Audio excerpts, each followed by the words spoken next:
So let's get right into what we're going to talk about today.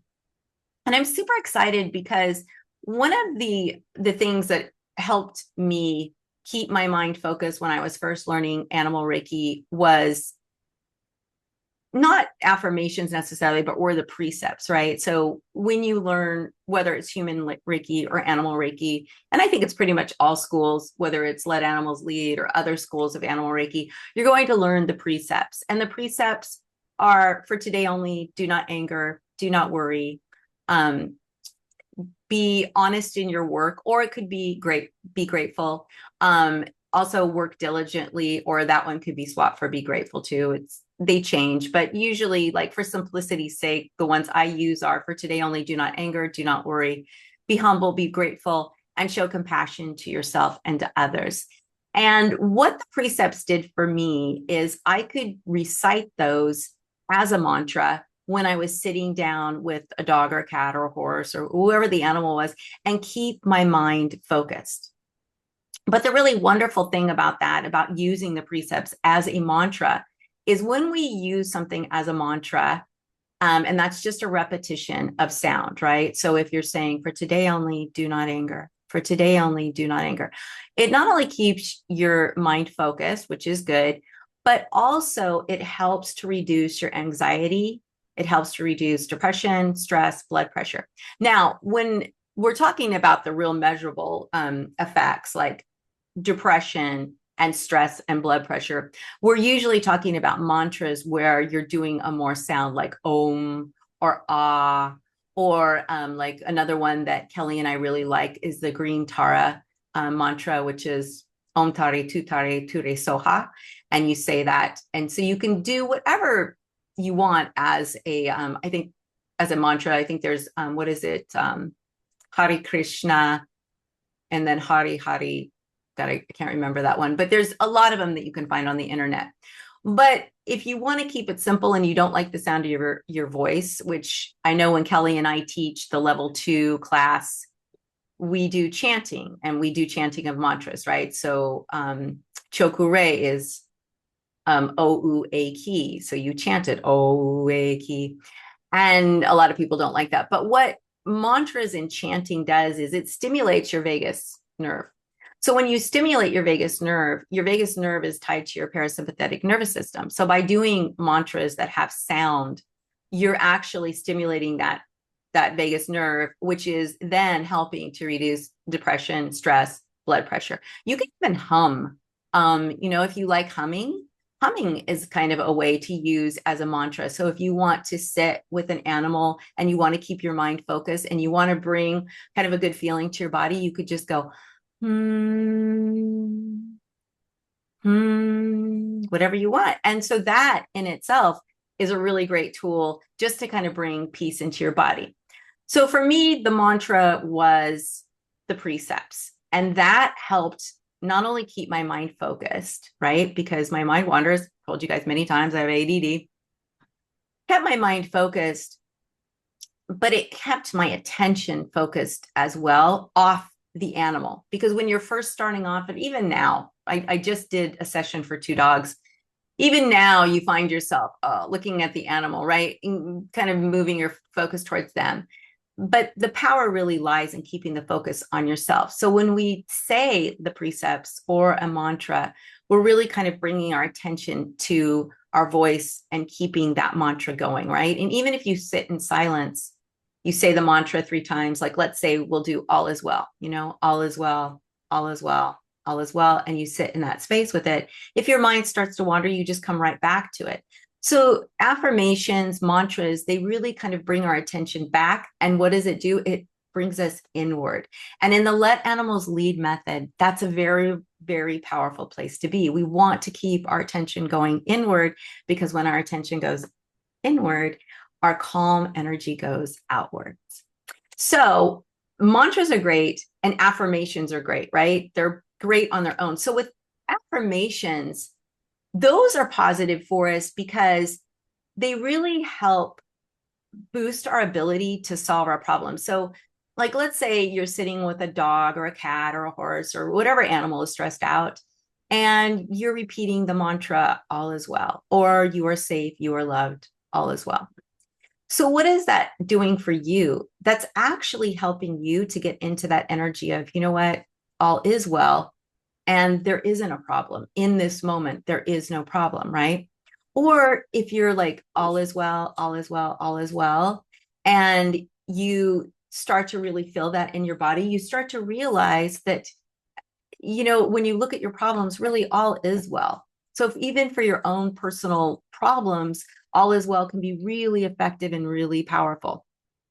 So affirmations are good too. Like if you're feeling depressed or you're feeling stressed about something, like, what I was saying when we were talking last week, I think it was, one mantra that I like to say is, it is safe. Like, so it is safe for me to feel safe. It is safe for me to feel love. It is safe for me to feel, confident, whatever it is that is.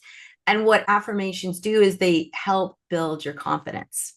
So when we mix all of that together in animal Reiki, it's really powerful, because when we're going to sit with an animal, we want to make sure that we're feeling solid, grounded, that we're feeling confident, right? That we're not worried, that all of our fears, anxieties are kind of soothed. Sorry, couldn't find my word. And that also our heart is expanded.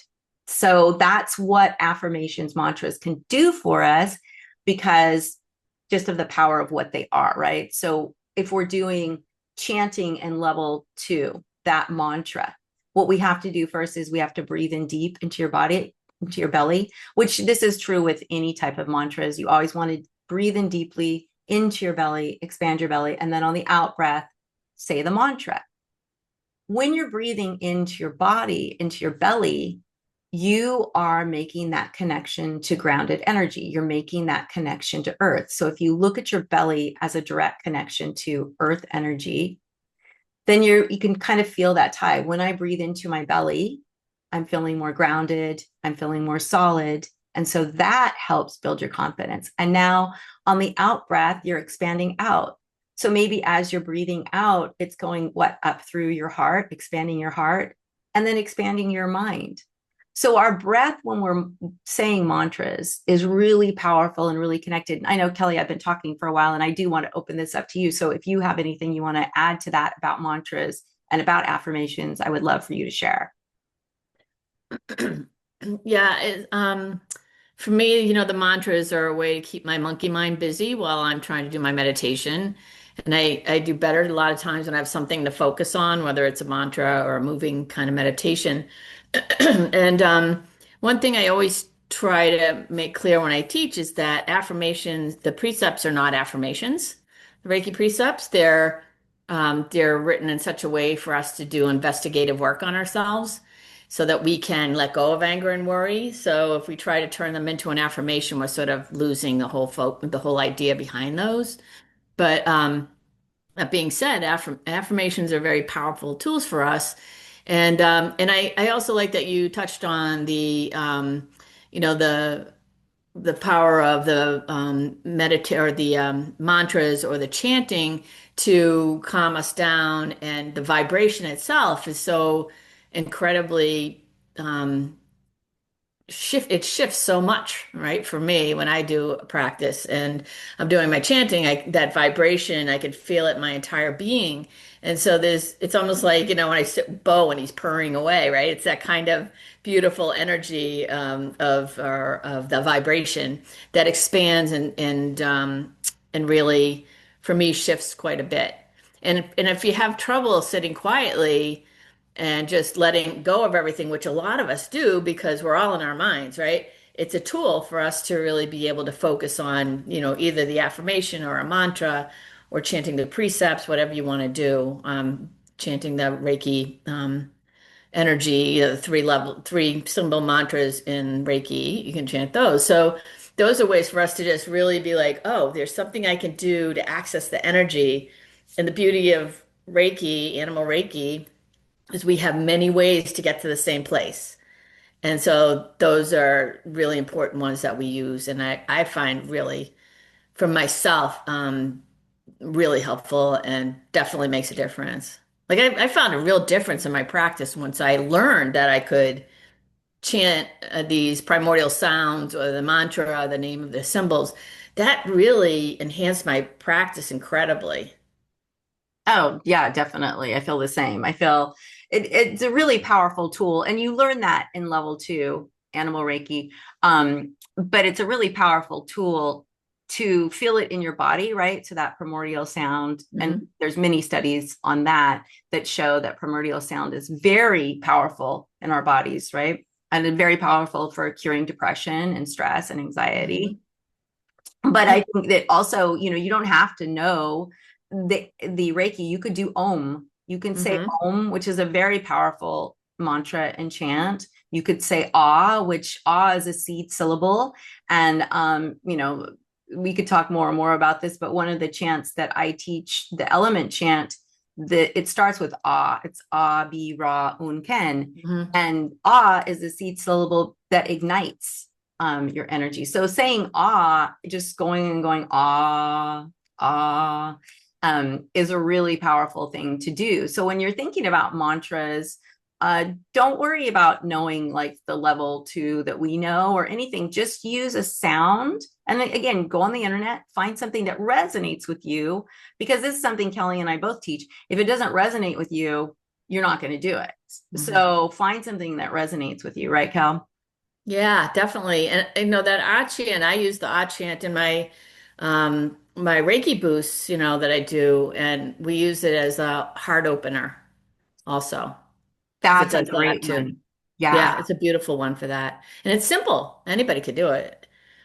exactly. You don't have to be perfect. Don't worry about being perfect with this. And so, Kara said, just for today, such a great way to stay present. Absolutely. You could even just repeat just for today, Hmm. just for today, because what just for today means is in this moment, in this moment, you know, you can live without anger. In this moment, you don't have to worry. In this moment, you can be humble. In this moment, you can be honest.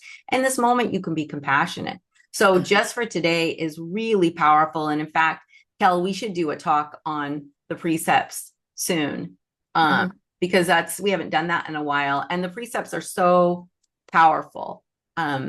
For keeping you focused, but also for changing how you feel in your body and how you feel about the world. It's really such a powerful tool. And So, there's so much history behind them oh, too, right? So they're, yes. and so many lineages, everybody has at least one, they're all quite similar in a lot of ways, and there are changes, there's some that are slightly different, but there are so many ways that they're being used, and there's just a lot of power to them, I think. Oh, absolutely. And I think that like you were saying earlier, people want to change the precepts to affirmations. And the one thing, and I know we'll talk about this more in another call, but the one thing I do want to say about that is that the precepts aren't made to like us feel good, like, oh, for today, anger won't be with me or whatever they say. I can't remember what they Mhm. say when they try to change them. They're I will in be happy. what? I will be happy. Oh, yeah, I will be happy. But they're instructions on how to live life, instructions on living life without anger. When you live life without anger, then you get down to worry. When you live life without worry, you get down to humility, honesty. And when you get down through those, you get down to compassion. So, Gate. Oh, okay. The Heart Sutra, yes, was part of the original teachings. Hmm. Oh, was it? Okay. I did not know that, Adam. So, and the Heart Sutra is a beautiful chant. So, for you, Adam, you know that one. That is a beautiful thing for you to do. Chanting helps you stay focused when you're sitting with animals. And the animals, when you feel comfortable, and this is another reason why find a chant that you feel comfortable with. When you feel comfortable with the chant, the animals do not react. I taught level 2 in a cattery. So there were cats all around us. We were in a circle in the middle of this cattery. And, it's 2 days of chanting, like pretty much like a full day of chanting, but, you'd split. And the cats, like, literally didn't react at all. And by the second day, they were just not even moving. They were like dead. Like we're doing the chants, and they were kind of the people who were learning it were like, whoa, this is crazy. Because the cats usually there's something going on, and nothing. So it's a really powerful tool for all of you to use. And Adam, I'm so glad you brought up the Heart Sutra, because that is a beautiful chant. And it's one that if you know it, you can use it. Just go sit with an animal, but keep the focus on yourself. Do not focus on the animal, because what the animal is connecting to is not the fact that you are this human that came down and sat with them and did a mantra. It's your energy. Your energy starts to soften. Your energy starts to become more peaceful, especially with the Heart Sutra, don't you think, Cal? Yeah, that's a beautiful chant. I love doing that one. And we're not chanting at the animals. That's the most Right. important thing. And just like Yes. when we're doing Reiki with the animals, we're not, sending Reiki to them or anything. So like you were saying, Leah, it's just all about our own peacefulness, our own state of mind, our groundedness. That's what they're responding to, and the beautiful energy that comes from that. I mean, you can chant the Heart Sutra all you want, but if you're in an angry place, it's not going to be it's not really going to give you the effects you're hoping for, and the animals are going to feel that, Or if you're nervous, right? Or right? you're like self-conscious about what you're doing. That's why, find something that you're not feeling self-conscious, because your energy goes like this. You might not feel it, but they feel Hmm. it. When you're off, they feel it. And they're like, oh yeah, no, no, I don't like And that. I think, that's a really good point too, is that we don't, a lot of times I've had students who are very shy about doing the chanting part, Yes.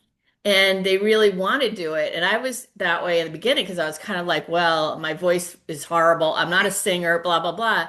And you don't have to be a singer. It's what you bring to it. And then eventually you make it your own. And I've been in groups chanting where people are like opera singers, and then other people are like tone deaf. But Yeah. it's not about that. It's No. about the vibration that you're creating and your dedication to the chant, and that beautiful energy that you're putting out there. So then when you get comfortable with the chant itself and how to say it, or the mantra, then you can just let go and be in that space, and Yeah. and then it sort of takes over. So for me, it was like a struggle in the beginning because I was like, "Ugh," and I have seen that quite a bit over the years with students, and then they really get into it. I remember, well, and I don't want to take up too much time with this, but I always tell my level 2 students that when I was teaching a one-on-one class one time, for whatever reason, the second symbol is so, we're going to talk about these energy centers today, because the meditation we're going to teach you is about these energy centers. But so I'm a very grounded person, very logical, very grounded. Okay. And I'm creative in a very like structured, organized, business kind of way. I can problem solve like the devil. But when it comes to creativity, psychic awareness, intuition, all the good stuff that lives up here, I am not. So the second symbol is all about this. It's all about opening yourself up, right? And when I would chant that second symbol, I was at my friend's house. I was doing one-on-one with her. She had this beautiful golden retriever, and symbol one, that's my jam. Boom, chokeray, chanting it, beautiful, dog is out. I start doing the seiki, the dog starts jumping in my face. You have got to stop. This is not working, because my energy was not in alignment with the chant. And I like to share that because you may not feel you're off. Like I didn't think I was off, but the animals, I love that lesson from, it was Lucy, the golden retriever, because she was showing me immediately. And this is the great thing when you teach animal Reiki, the animals really are the teachers. And so she stepped in and was like, stop, no, this is all wrong. I'm going to show you. So it's very true that animals will pick up on our energy. I wasn't comfortable. My energy was not comfortable. And Lucy was showing that. So it's just something, remember, like Kelly was just saying, you're not chanting at the animals. The chanting is for you. It's to help you get calm. It's to help your energy get calm. And then that is what the animals are connecting to. They are not connecting to the fact that, oh, she's coming to sit and now she's going to do a chant and the chant is magical. It's your energy that is magical. And then Kara says, animals live so powerfully in the present. The precepts help us to mirror and align how they show up. Absolutely. Absolutely. Thank you, Kara. And thank you, Adam, too, for putting stuff in the chat. We always love to see that. So thank you both so much for that. So now I want to get into what we can just call the 3 energy centers, right, Cal? Mm-hmm. And so this is a meditation that is, I think it's a Taoist meditation is where its origins come from.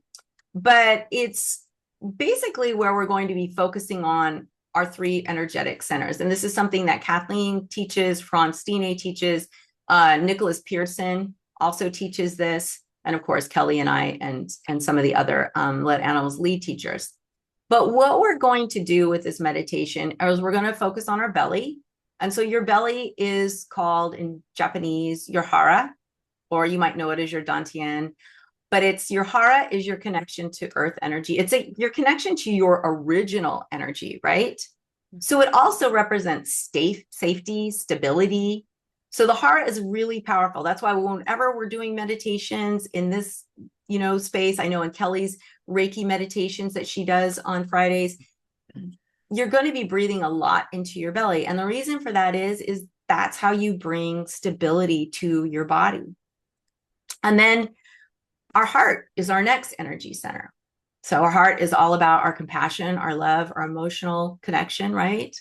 And then we come up to our third eye, which is our connection to our psychic, spiritual awareness, our intuition, everything that's up here. But it's also, people, remember, it's also our connection to worry.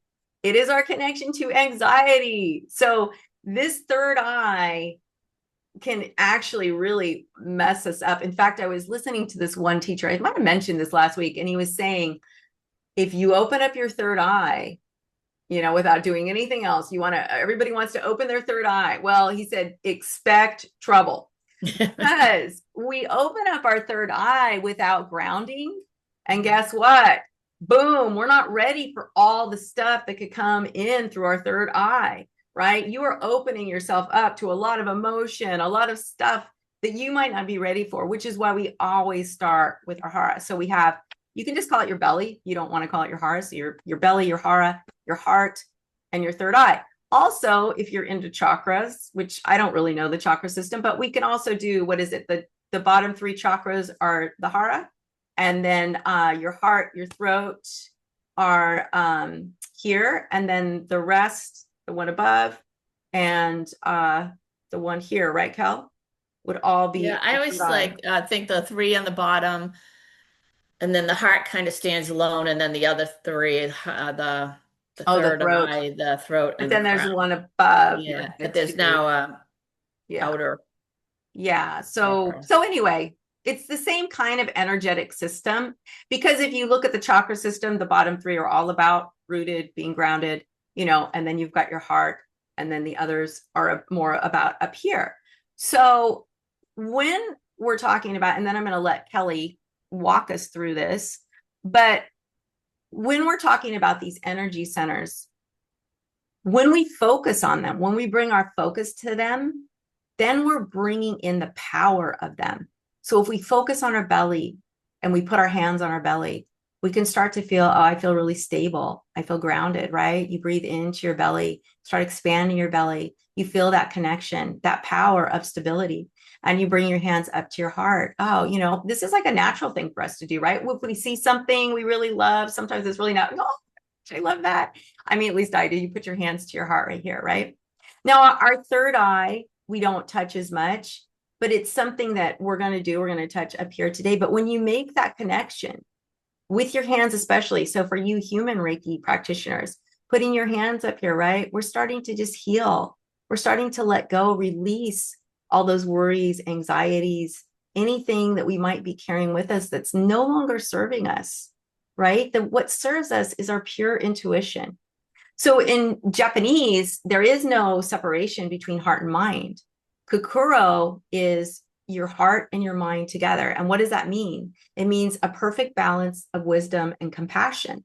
There is no separation. So a lot of times people say, oh, they're thinking too much with their heart, or, oh, you're being too analytical. Well, Kokoro is a perfect balance of wisdom and compassion, being wise, but also being compassionate in that wisdom.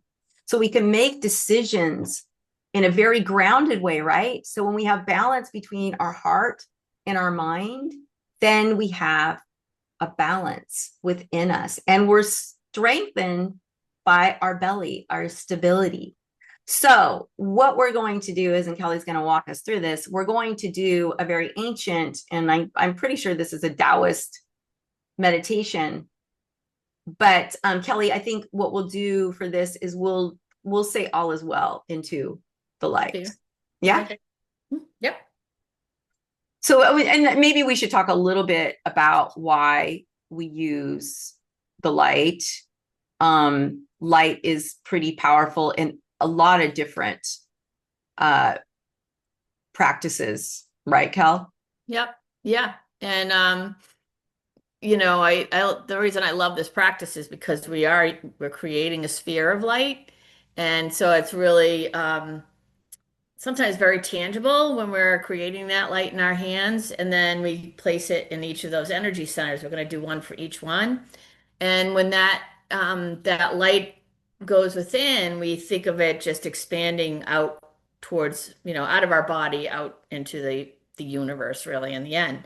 And so there's a little visualization that goes with this as well. So if you have trouble visualizing, which sometimes is difficult for me, I just always talk myself through it. Like now I am placing the light in my hara, and then I'm seeing that light expand out. And sometimes I can't actually see it, but just sort of talking myself through it helps me. So if you are not a visualizer, don't worry. Just talk yourself through it.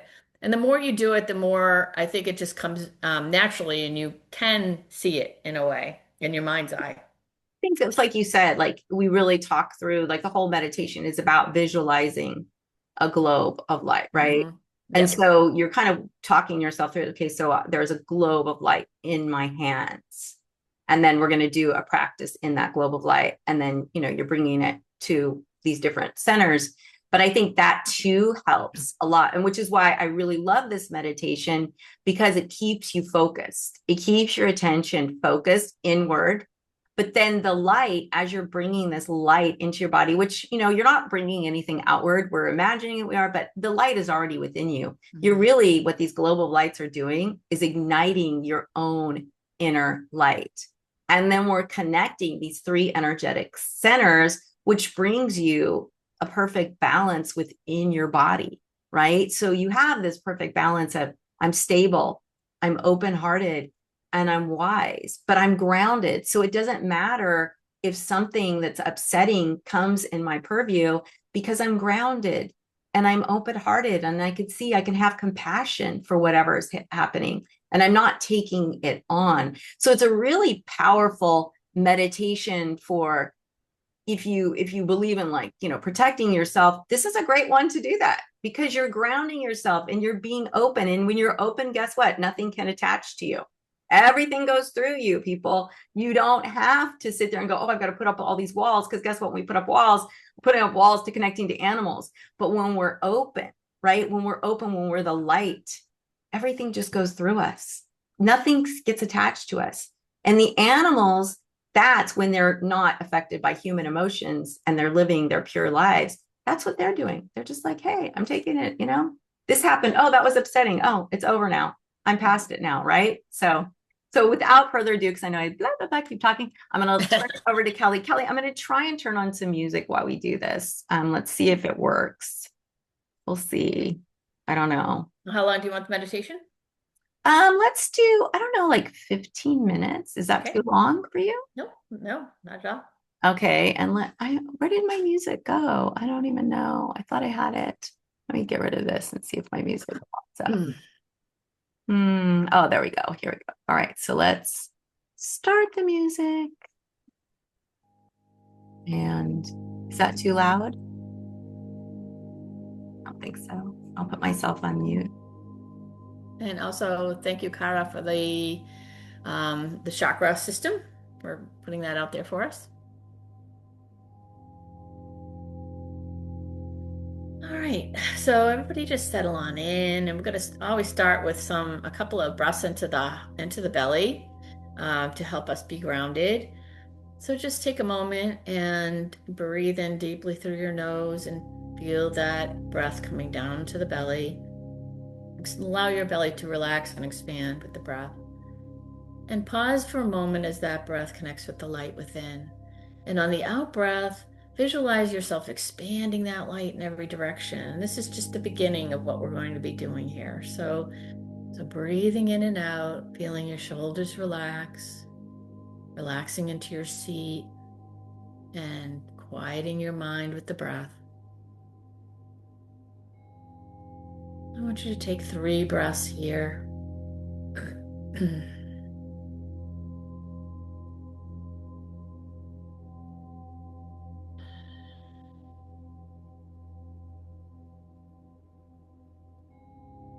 When you've completed your 3 breaths, just do a check-in, relax your breathing, check in with yourself, notice what you're feeling. No need to fix anything, just noticing here, just relaxing.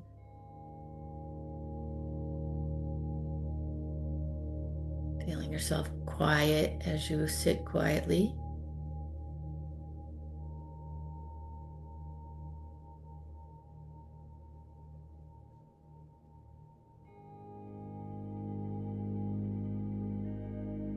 And now when you're ready, I want you to bring your hands up in front of you, just like this. And I want you to see yourself creating a ball of light, of healing light, a sphere of healing light within your hands. And as you're breathing, feel that energy going into your hands, breathing in, and on the out breath, the energy goes down your arms, into your hands, into the sphere of light.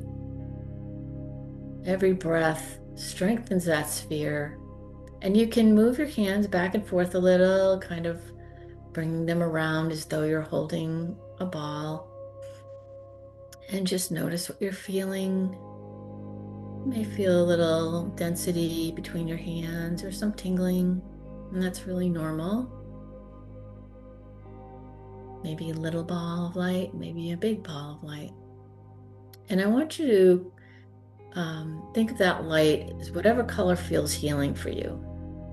It's not the same for everybody, so whatever light feels very healing to you, that's the light of your sphere. Just take some time feeling the energy of the sphere, breathing into it with every breath. It gets stronger, more radiant.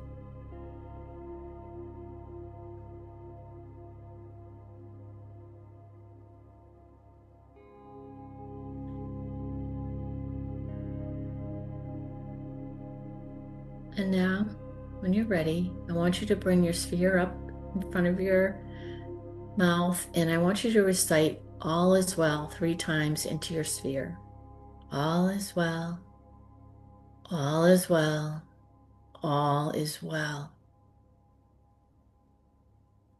Know that the sphere of light holds the mantra, all is well, and the vibration of the mantra, all is well. And then when you're ready again, just bring that sphere of light down to your hara, a couple of inches below the belly button. Place that sphere of light in the center of your hara, right in the center of your body, a couple of inches below the belly button. Hands on the hara. That sphere of light is now in your body at the hara. Just resting here. And I want you to visualize that sphere brightly shining in every direction, sending out the light in every direction, and vibrating with the mantra, all is well, in every direction. Sitting with that right now for a few moments.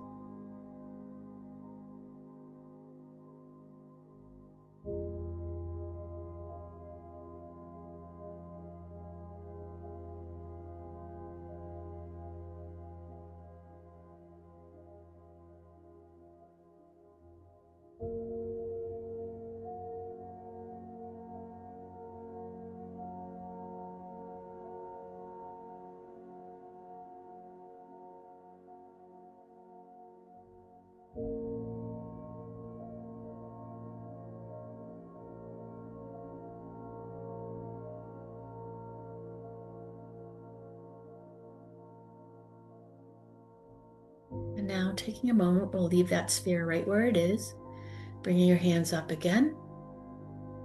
We're creating the second sphere of light.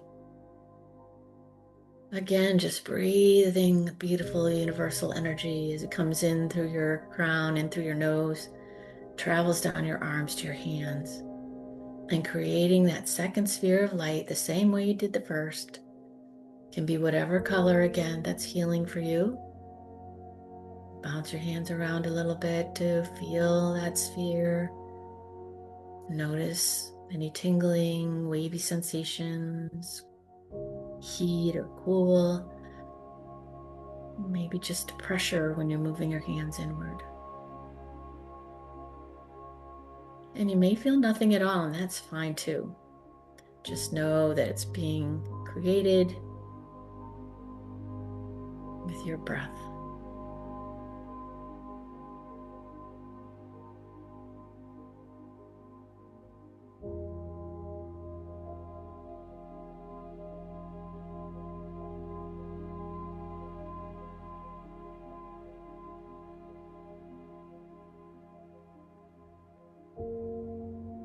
And now, once again, we're going to recite the mantra all is well 3 times into the sphere, breathing into the hara and on the out breath reciting.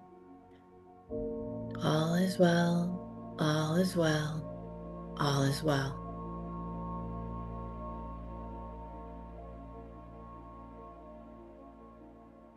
And now taking that sphere and placing it in your heart center, where it will shine brightly in every direction and vibrate with the mantra, all is well. Right at your heart center in the very center of your body.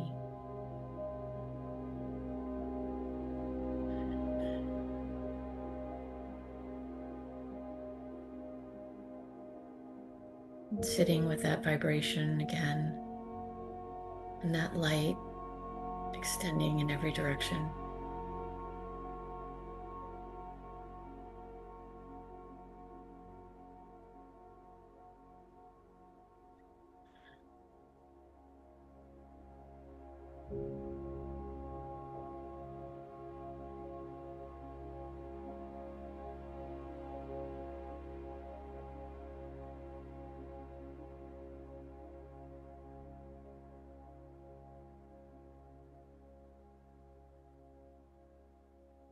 Once again, if you don't feel like you can visualize this, don't get caught up in that. Just allow yourself to know that you are holding a sphere of light in your heart center.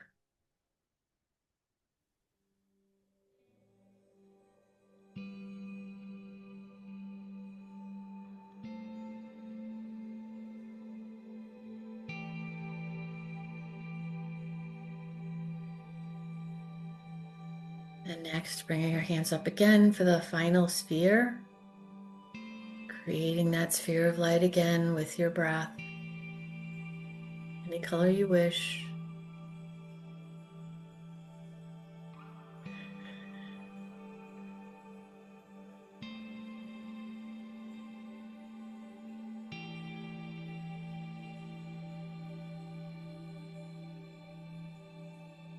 Feel that energy, that light in the sphere between your hands.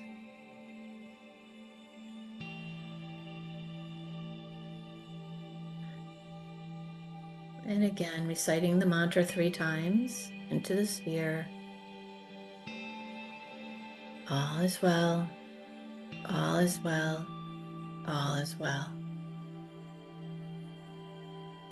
Take this sphere, place it into your third eye, right in the center of your head. And just hold it, hold your hands there if you feel comfortable. If not, it's okay to put your hands down in your lap. And just feel this energy in the head and your third eye.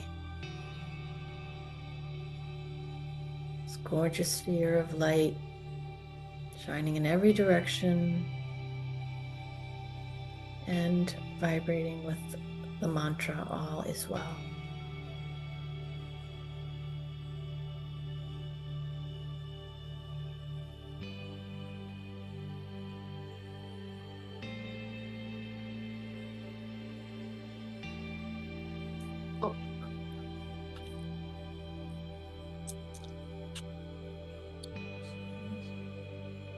Oh yeah.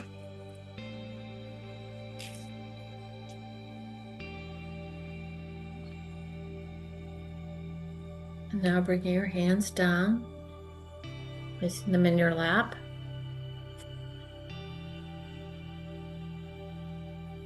Just leaving your hands palms up. And I want you to see yourself sitting peacefully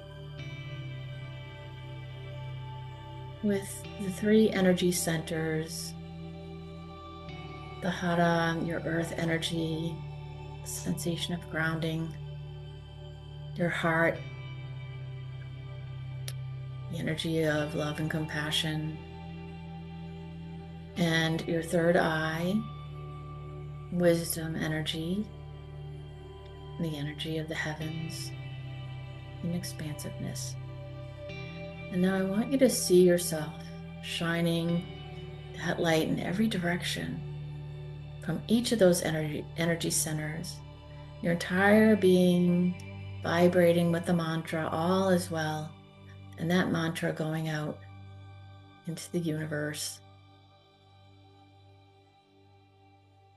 And at this moment, invite in whoever you wish, any of your animal friends, people friends, anyone who you think might like some healing. No attachment, just an offering.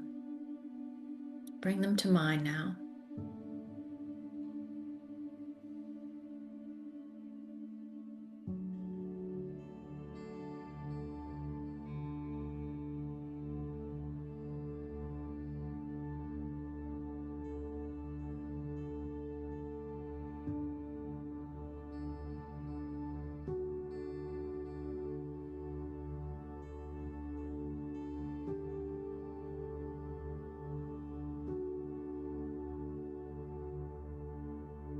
Just spending a few more moments here, offering this beautiful healing light to all those in need.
Now, as we finish this meditation, take a moment to thank whoever showed up, those who are invited to step into the energy.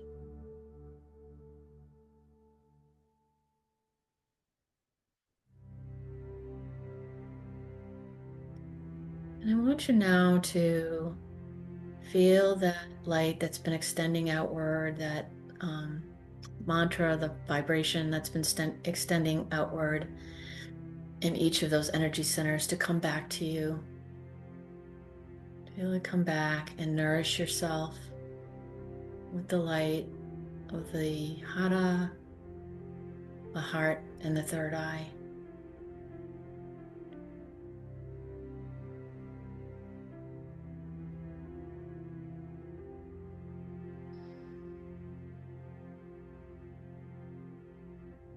Feel the healing light and the healing mantra resonate in your entire body through each of your energy centers.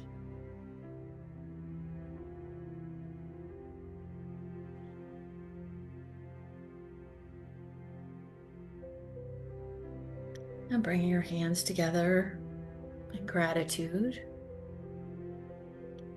We'll take a nice deep breath here.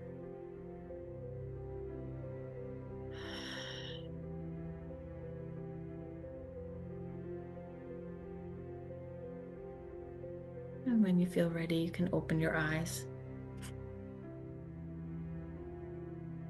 Thank you so much, Kelly. I Yeah. would love, I know we're all probably in our somewhere else. I know I am.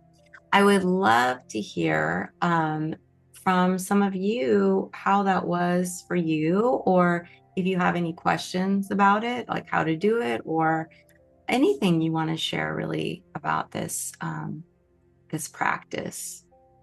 I like feel like I went somewhere else.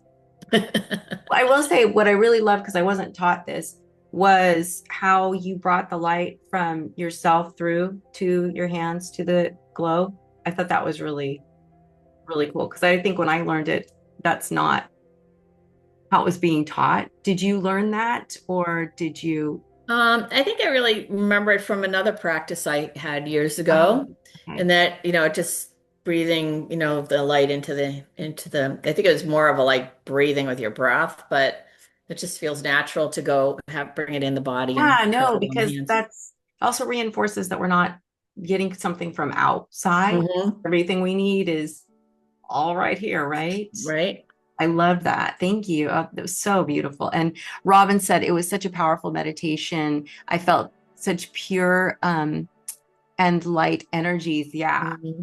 Yeah. Yeah. If you don't want to talk out loud, if you want to use a chat, we'd love to hear how that was for you. And if you want to unmute and, just contribute, we would love to hear. And then Karen said, my mind is finally not spinning with thoughts. Yeah. Right, Karen? Oh my God, I'm so glad you said that, because that is the power of this practice. It's so powerful. Like really, you guys, what we've shared is one of our most powerful practices. And you can do it anywhere, anytime. And I feel like even if you don't have it's long, you just have a couple minutes, just taking that time to focus really, really works. And then Robin says, I was wondering to ask, what is the best way to send light to the being that we would like to heal? Oh, good question. Good question, Robin. So, okay. Yes. We don't want to. So here's the trick. We don't want to ever beam or send light, right? But here's the beauty, Robin. You don't have to send anything. You are the light, and the animal will immediately connect in that space. I mean, when you are pure of heart, you're sitting with an animal and you are just pure love and light. I'm sorry, I've never once had a no. I don't know about you, Kelly. I can like Yeah. guarantee this. Like I know Kathleen would go, what? I guarantee. No, I'm gonna go on a limb here. I am going to 100% guarantee it, because when you stop the outward push, that is when the animals come in, because they feel safe. They don't feel judged. They don't feel expectation. I don't know, Kelly, if you want to say something about that, but that's a great question, Robin. Yeah, that's a really great question. I always think of it as, and I think I might have said it somewhat like this, that to invite them. Yeah. But, it's an open invitation, right? So there's no expectations they're going to receive, but just allowing them to step into the space or asking them if they want to step into the space. It's an offering, Yeah. right? Yeah. So, and then I let it go. Whether they show up or not, I don't get caught up in that. Yeah, and then Kara says holding space without being attached to outcome, but letting them know you are there.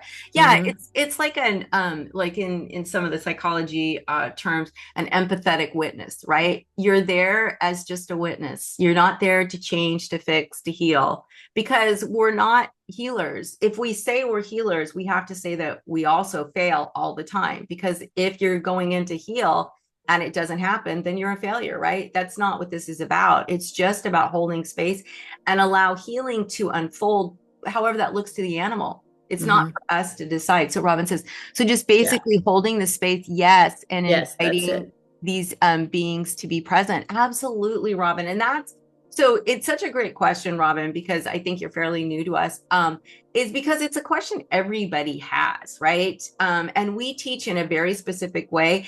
And I'm sorry, it takes a long time to get this understanding. I don't care how many years you've been practicing. I know, Kelly, we see this all the time, even with ourselves. Hmm. It's a practice you have to remind yourself all the time. I just went, and when I did this session with these two dogs, I had to be really careful, remind myself, Leah, it doesn't matter what they do, because one of them was a spaz. He just wanted to play for like the first 10 minutes. And that's always hard. But I told the people beforehand, he's going to want to play. It's totally fine. He'll calm down. He's only a year and a half. And he just went out. I mean, he was out like a little light, didn't even want to get up at the end, right? So when we can let go and just let the space be, because so I was doing it with his mom, and or no, that one wasn't with this, that was with a guy. So the guy was like, wanted to focus on the animal, but it's like, no, we're just going to be in this space together. And then we'll watch Bubba. Bubba can do whatever Bubba wants. But when we were like focused on the meditation that I was walking him through and just the energy, that's when Bubba finally just let go, right? Mm-hmm. And it wasn't like we were focused on Bubba or we were trying to change Bubba or fix Bubba. It was Bubba just let go. And at the end, it was so funny because he was such a spaz beforehand. He just was like, I'm so zenned out. He lifted his head, like, yeah, I'm out. I'm just, you people can do what you want. So it's just that they remind us all the time, right, Cal, of this lesson. Mm-hmm. And then, Adam said, such a beautiful practice, feeling very grateful for finding you, your group, and sharing the energy. Yes, we're so glad you're here. I have done a variation of this called the 3 diamonds. Yep. I think Franz Stine, I don't know if he still teaches it, but he did for a while. Yeah. So students also taught that. But doing this in a group was very powerful. Yes, it is very powerful. And there are 3 Dantian, but there aren't 3 diamonds is what we've been taught by different Reiki masters. But you know what, Adam? It doesn't matter at the end of the day. It's how you're practicing, right? It's where your focus is going, where your energy is going. And yeah, and so since you're new, I think this is a great time, Kelly, for us to share. We understand people come here, they haven't learned the let animals lead way. Totally fine with that. No judgment. You can come here not knowing any animal Reiki. You can come here knowing a different lineage of animal Reiki. We bring people together in this space so that we can all just have that energy together to support animals, however that looks. And we hope that you'll take some of our practices, because Kathleen's been doing this since 1998 and Let Animals Lead has been around since probably like 2006. And the reason we're so excited and the reason we teach this and the reason we share this for free is because we know how powerful it is. You don't even have to take classes. You can literally listen to every single YouTube we've done and know how to do this practice and be extremely successful. So we're not here to sell anything. We're here to help support each of you on your journey with animals. And I don't know, Kelly, if you want to say something about that, because Kelly, we were cracking up because I go, Kelly, what are you the director of again? Is it membership? Is it operations? It's like every time it changes. Oh, she's just one of our main directors. Yeah, it's just the important thing is that the animals are getting, are exposed to whatever, the way we're practicing does not, I can't even talk. The way we're practicing does not affect the animal's agency in any way. And that's the most important thing that we want to get out there when we're talking about what we do. And I also wanted to touch on the 3 diamonds is quite similar to this practice. I do the 3 diamonds quite a bit on my myself. I learned it in human Reiki, and also is very powerful way to practice. But yeah, it's really but for us it's the approach, as Robin was saying, and in her comment. And being able to let the animals decide whether they want to even come into the energy or not, and letting them experience it in their own way, like Leah was talking about, letting the dog play and run around. And then at some point when they're ready, boom, there they go. And a lot of that, as you said, has to do with what the person's doing, what we're doing, how our energy is showing up. So really important for that. And that's why we have this, Leah's been doing this for so long, this weekly meeting, and to educate people. And maybe you want to find out more, or maybe you just want to take some of these tools and use them at home. Whatever you want to do, the important thing is that the animals are benefiting and also the people are benefiting.